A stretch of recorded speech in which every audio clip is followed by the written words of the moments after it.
जलेबियां तो आपने बहुत सी खाई होंगी, लेकिन शायद पहली बार आप सुन रहे होंगे और देख रहे होंगे मशरूम की जलेबी कैसे तैयार होती है। ये नॉर्मल आपकी चाशनी वाली जलेबी नहीं है, ये मशरूम से तैयार हुई जलेबी है। तो स्वस्थ है, देखिए मशरूम में तो प्रोटीन होता है। और ये जींद से आए हैं भैया और अभी डेयरी मेले में पहुंचे हुए हैं। और मैं भीड़ दिखा दूं कि सब लोग बड़े उत्सुक है कि कह रहे हैं हमने कभी नहीं सुना ये मशरूम जलेबी क्या होती है।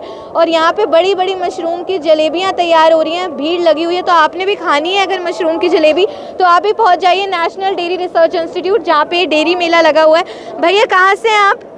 मैं जींद हरियाणा से। क्या नाम है आपका? अशोक कुमार। तो ये मशरूम से बनाती हो जलेबियाँ? इसके अंदर डिफरेंट टाइप मशरूम और मिलेट्स का जलेबी है। अरे वाह। आम जलेबी से ये हर प्रकार से स्वादिष्ट और सेहत के लिए 180 गुना ज्यादा लाभदायक होती है। कितने समय से बना रहे हैं? ये हम सबसे पहले मैं आपको बताना चाहूँगा कि हम मशरूम के फार्मर हैं, उत्पादक हैं। अच्छा।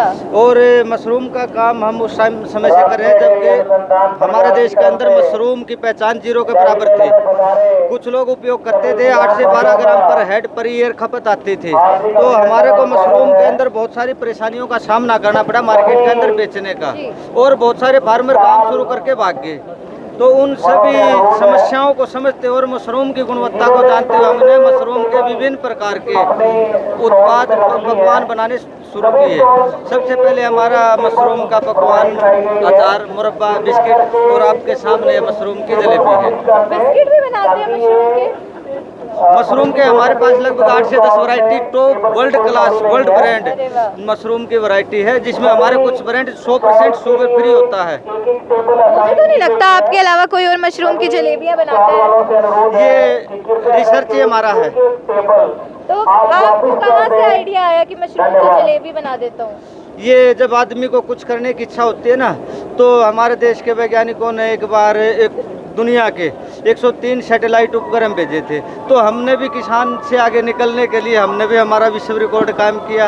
और इसी क्षेत्र में हम दोनों पति पत्नी नेशनल अवार्डी हैं, जिन हमारे पास 6 बार राष्ट्रपतियों का आगमन हो चुका है। और भारत के उपराष्ट्रपति महोदय का तो, और हरियाणा के मुख्यमंत्री पूर्व मुख्यमंत्री श्रीमान मनोहर लाल जी आपके सिर पे है। अरे क्या बात है, वो तो मैंने देखा। और पहली जलेबी जब तैयार हुई तो स्वाद कैसा लगा आपके, जो जिसने चखा होगा, जो कस्टमर रहा होगा आपका, कैसा टेस्ट लगा?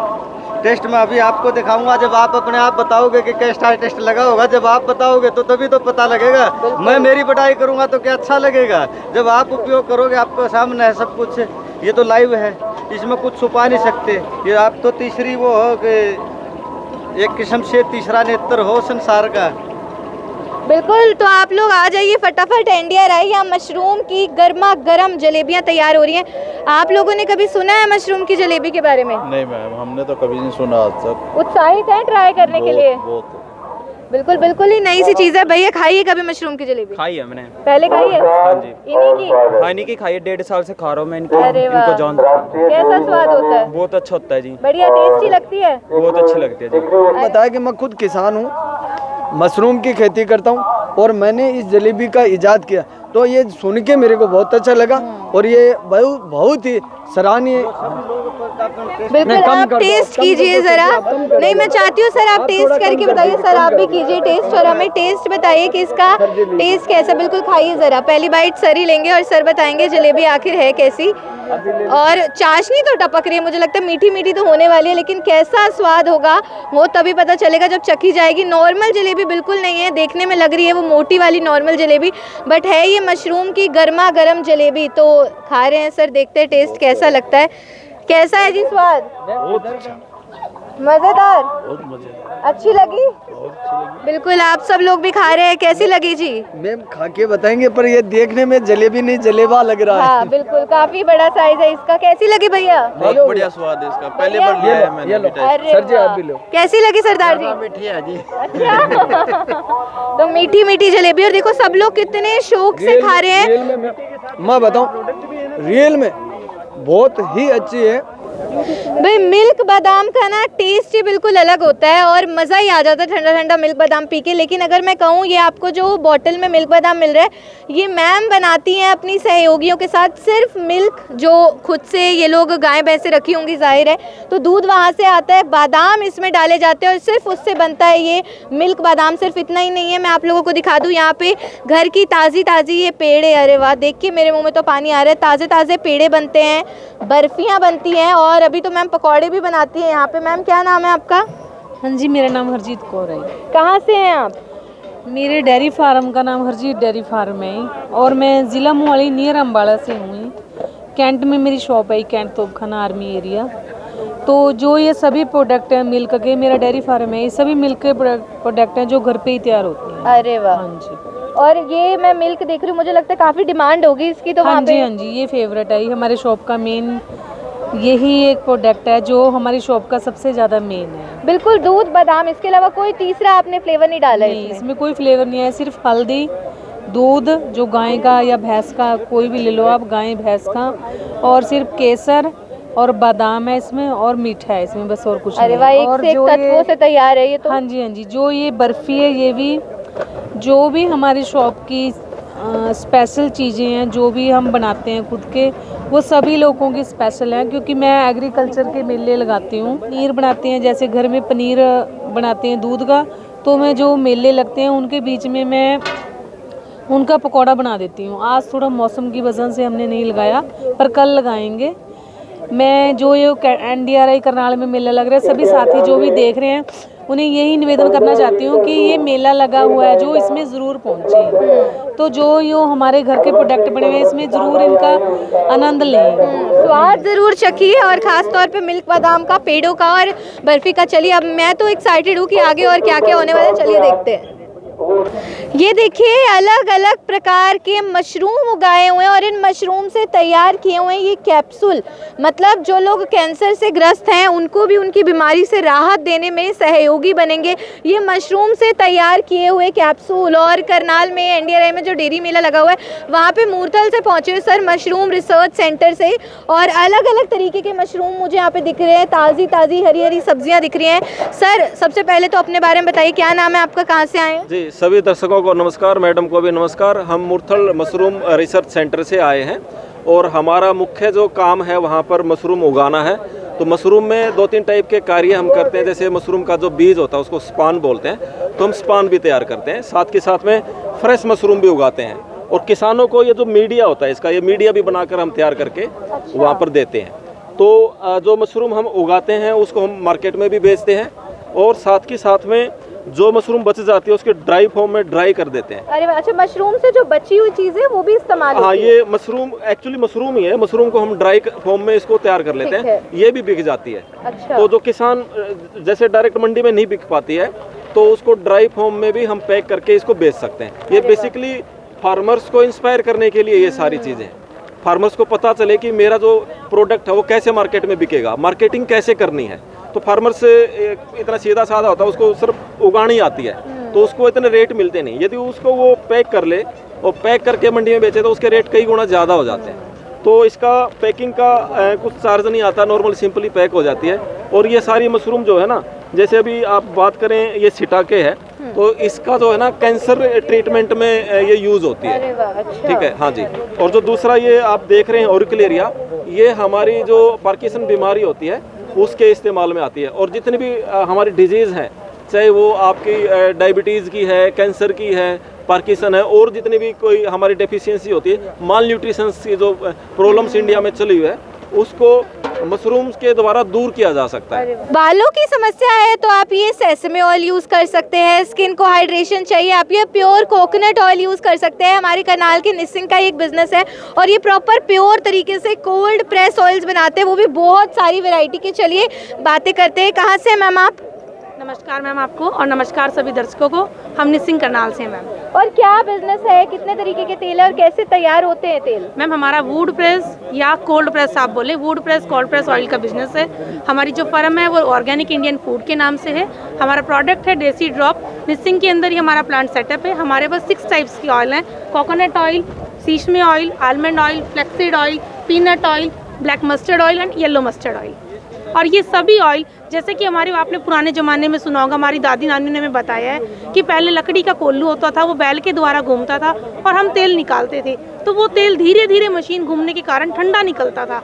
आजकल एक्सपेलर से तेल निकलता है, उसका टेम्परेचर 70 से 80 डिग्री सेल्सियस पहुँच जाता है, क्योंकि वो तेल गर्म होता है, उसके मॉलिक्यूल्स, उसकी प्रॉपर्टीज़ सारी नष्ट हो जाती हैं, टूट जाती हैं। लेकिन जब हम कोल्ड प्रेस मेटल से लकड़ी के कोल्लू में तेल निकालते हैं तो हमारा तेल 20 से 25 डिग्री सेल्सियस पे निकलता है, रूम टेम्परेचर पे निकलता है। आप निकलते निकलते इसको यूज़ कर सकते हो और इसकी कोई भी मॉलिक्यूल्स प्रॉपर्टीज़ नष्ट नहीं होती, आप इसको यूज़ कर सकते हो। तो ये हमारे लिए बेस्ट है क्योंकि ये प्योर है। मुझे लगता है कि आप लोग अगर एनडीआरआई डेयरी मेला आ रहे हैं तो आप ये स्टॉल ज़रूर चेकआउट कीजिएगा।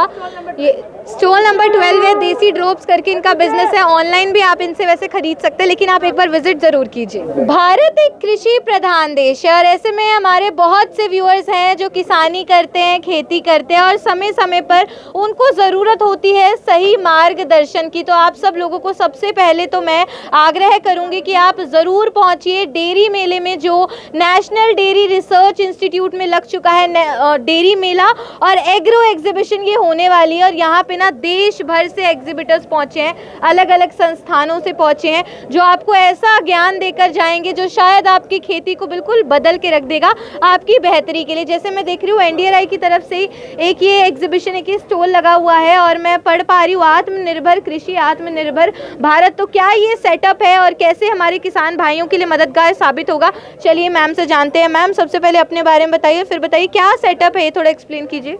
जी नमस्कार, मेरा नाम मुस्कान है और मैं यहाँ पे पीएचडी फर्स्ट ईयर की छात्रा हूँ। हमने एक मॉडल प्रस्तुत किया है यहाँ पे जिसका नाम है प्राकृतिक एकीकृत कृषि प्रणाली। ये हमने सब पीएचडी एमएससी सब ने मिलके बनाया है हमारे डिपार्टमेंट की तरफ से। सो यहाँ पे आप देख सकते हैं हमने प्राकृतिक जो कृषि प्रणाली है उसको इस्तेमाल किया है। हमने गाय के गोबर और गौमूत्र से जो हमारे माइक्रो ऑर्गेनिजम्स होते हैं उनको सॉइल में डाल के एक अच्छी उपज जो है फसल तैयार की है, जिसका हम खुद भी इस्तेमाल कर सकते हैं, बाद में गाय भी उसको खाती है, उसके हेल्थ के लिए और मिल्क यानी कि दुग्ध उत्पादन के लिए भी वो बहुत अच्छा है। साथ में हमने केंचुआ खाद को यहाँ पे प्रदर्शित किया हुआ है, साथ में हमने यहाँ पे गृह वाटिका लगाई है, साथ में हमने ये नेचुरल फार्मिंग यानी कि प्राकृतिक खेती के जो घटक हैं जैसे जीवामृत, बीजामृत, पंचगव्य, उनको भी यहाँ पे प्रस्तुत किया है।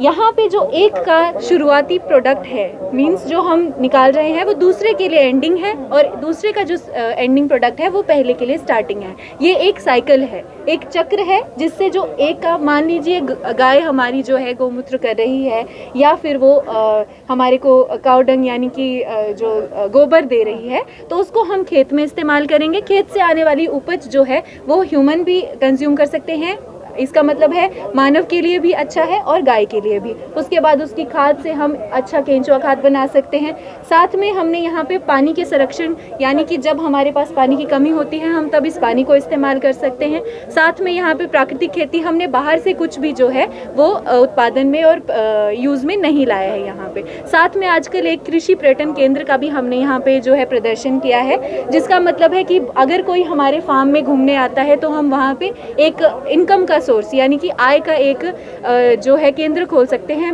हम जो फार्मर हैं यानी कि किसान हैं जो है अच्छे से यहाँ पे उनको बिठा के उनको वन विहार करा के यहाँ से खेत से मक्का जो है स्वीट कॉर्न उनको प्रस्तुत कर सकते हैं। तो ये एक हमारा एकीकृत कृषि प्रणाली का मॉडल है जिससे जो हमारा किसान है वो आत्मनिर्भर कृषि कर पाएगा और भारत भी हमारा like in make in India that concept we have created a model here. बहुत बखूबी प्रस्तुत किया गया। मुझे लगता है कोई बाहरी वस्तु की आप लोगों को ज़रूरत नहीं है, हर चीज़ का पूर्ण उपयोग हो रहा है, कोई चीज़ बर्बाद नहीं हो रही है। किसान भाइयों के लिए बहुत मुझे लगता है ये जो एक मॉडल है अपने आप में प्रेरणादायक होने वाले। चलिए आगे चलते हैं, बहुत कुछ खास चल रहा है और मैं आपको दिखाती हूँ आगे कहाँ का। देखिए स्कूल के बच्चे पहुँचे हुए हैं सीखने के लिए, कुछ नया सीखेंगे, एक ज़िंदगी की नई राह उनको जानने को मिलेगी। और यहाँ पर मैं देख पा रही हूँ कृषि विज्ञान केंद्र की ओर से भी सर पहुँचे। सर क्या लेकर आए, क्या ये मॉडल है, क्या क्या प्रोडक्ट होते हैं, अपने संस्थान से भी हमें अवगत कराइए। नमस्कार मैम, मेरा नाम हिमांशु है और ये हमारा स्टार्टअप है ये एग्रीकल्चर स्प्रेइंग ड्रोन है मैम। इंसेक्टिसाइड, पेस्टिसाइड जितने भी हैं, हर्बल प्रोडक्ट्स या फिर वैसे प्रोडक्ट है, इसे सब स्प्रे हो जाता है। मैम पहले क्या होता है, ट्रेडिशनल एग्रीकल्चर में फार्मर को 200 से 300 लीटर पानी स्टोर कर रखना पड़ता है 1 एकड़ के लिए, और कम से कम उसको अपना आधे से लेकर 1.5 घंटा कम से कम उनको देना पड़ता है। लेकिन अब इस टेक्नोलॉजी की मदद से 10 लीटर पानी के अंदर और मात्र 5 से 8 मिनट के अंदर उनका पूरा खेत कवर हो जाता है।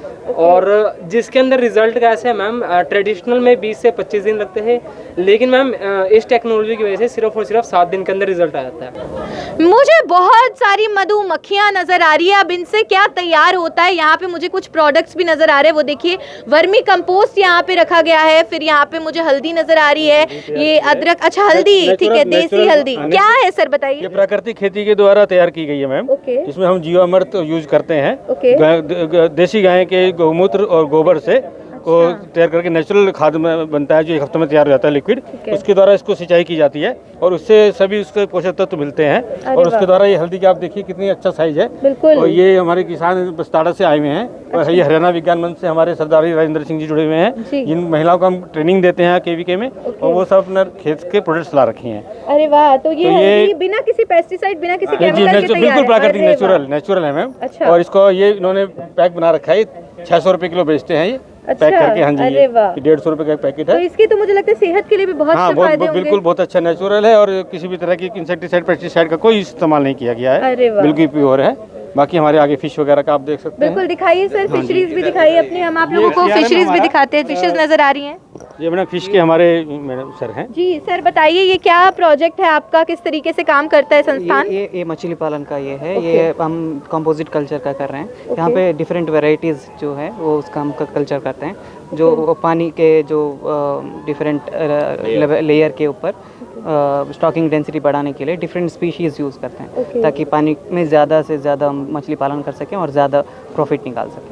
कम से कम पानी में ज़्यादा से ज़्यादा मछलियाँ पालन की जा सकती हैं। अरे वाह, अच्छा प्रोजेक्ट है मुझे लगता है। और जो लोग मछली पालते हैं, जिनका ये काम है, इस चीज़ के व्यापारी हैं, उन लोगों को बहुत ज़्यादा फ़ायदा होगा। आप लोग एक बार विजिट ज़रूर कीजिए। NDRI में डेयरी मेला लग चुका है आज, यानी कि 27 फरवरी से, और 1 मार्च तक चलेगा। और यहाँ पे मुझे नज़र आ रही है बतखें, बहुत ही प्यारी प्यारी, और खाकी कैम्पबेल। ये क्या प्रोजेक्ट है, इसके बारे में बताइए। कृषि विज्ञान केंद्र में ही है ये। हम ये जो फिश जो करते हैं, फिश फार्मिंग में इरिगेशन के लिए जो हमारे को जब ऑक्सीजन कम हो जाती है, तब इनको हम पॉन्ड में घुमाते हैं, और वैसे भी उसके लिए भी यूज़ होती है, और वैसे इनका डक्का अंडा वगैरह भी हमारा यूज़ होता है। और ये भी अच्छा हमारा KVK में अच्छा लगता है, तो ये हमने इसका बत्तख पालन का थोड़ा स्मॉल स्केल पर किया हुआ है। अरे वाह, मुझे लगता है बहुत ही बारीकी में ध्यान देकर यहाँ पे चीज़ें की जा रही है। मतलब जैसे आप देखेंगे, उन्होंने बोला जब ऑक्सीजन लेवल कम हो जाता है, हम कम से कम पानी में ज़्यादा से ज़्यादा मछलियों का पालन करते हैं, तो उस टाइम पे हम बत्तखों को वहाँ पे घूमने के लिए छोड़ देते हैं। देखिए, बहुत से लोग भी यहाँ पे पहुँचे, कुछ नया सीखने के लिए, कुछ नया जानने के लिए। कुछ स्टूडेंट्स हैं जो डेयरी से रिलेटेड पढ़ाई कर रहे हैं, डिग्री ले रहे हैं।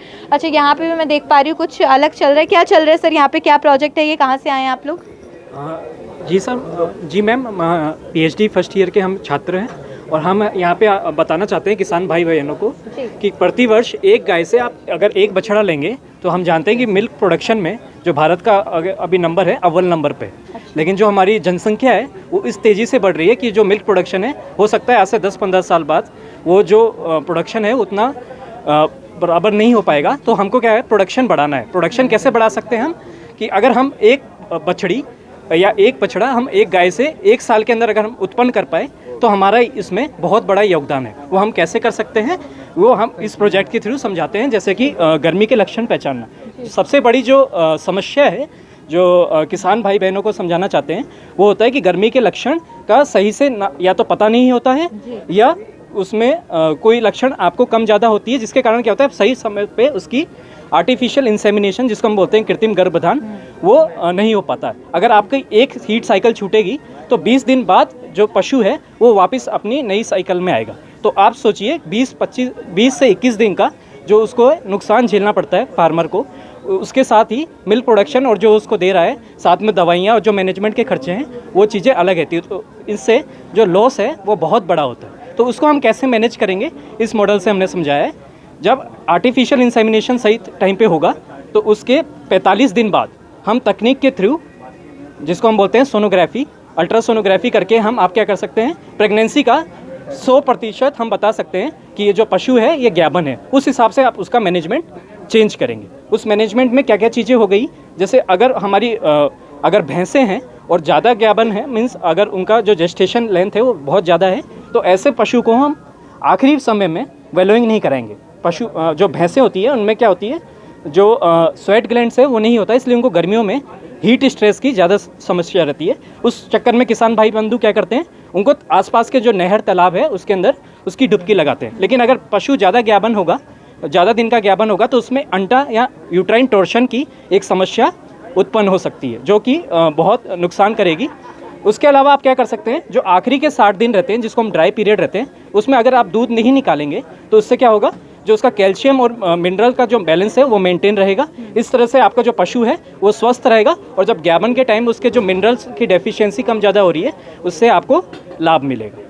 ठीक है, मतलब पशु भी स्वस्थ रहेगा और जो दूध उससे उत्पन्न होगा वो भी अच्छी क्वालिटी का होगा, तो जो लोग उसको ग्रहण करेंगे वो लोग भी स्वस्थ होंगे। तो अच्छे प्रोजेक्ट्स है, और मुझे लगता है खासतौर पे जो किसान देख रहे हैं, जो इन सब चीज़ों में मतलब जिन्होंने पशु रखे हुए हैं, देखिए वहाँ पे एक प्रोजेक्ट भी बनाया गया है पशुओं का, क्योंकि जाहिर है डेयरी मेला लगा हुआ है, गायें भैंसों की बात यहाँ पे चल रही है, उनका कैसे ख्याल रखना है, कैसे उनको स्वस्थ रखना है, उनके स्वास्थ्य पे कैसे ध्यान देना है, और साथ ही साथ उनसे जो प्रोडक्ट्स हमको मिलते हैं, जो चीज़ें हम उनसे हमें मिलती हैं, हम ग्रहण करते हैं, दूध दही मक्खन, कितनी अनेकों चीज़ें होती हैं, मुर्गी हैं, हमें उनसे अंडे मिलते हैं, तो ऐसी उनकी भी जो क्वालिटी है उसको बढ़ाया कैसे जा सकता है। देखिए बहुत दूर दूर से यहाँ पे लोग पहुँचे हुए, अलग अलग संस्थानों से, जो बच्चे हैं जो पढ़ रहे हैं, जो बिजनेस करते हैं, जिनका अपना एंटरप्राइज है, वो लोग पहुँचे अपना ज्ञान लेकर, अपनी नई इनोवेशन लेकर, और काफ़ी लोग उत्सुक हैं, उत्सुकता से उनकी बातों को सुन रहे हैं। तो फटाफट पहुँचिए आप डेयरी मेला, और ख़ासतौर पर किसान भाइयों को पहुँचना चाहिए, जो लोग फार्मिंग रिलेटेड पढ़ाई में आगे जाना चाहते हैं उनको ज़रूर पहुँचना चाहिए नेशनल डेयरी रिसर्च इंस्टीट्यूट में, जहाँ पे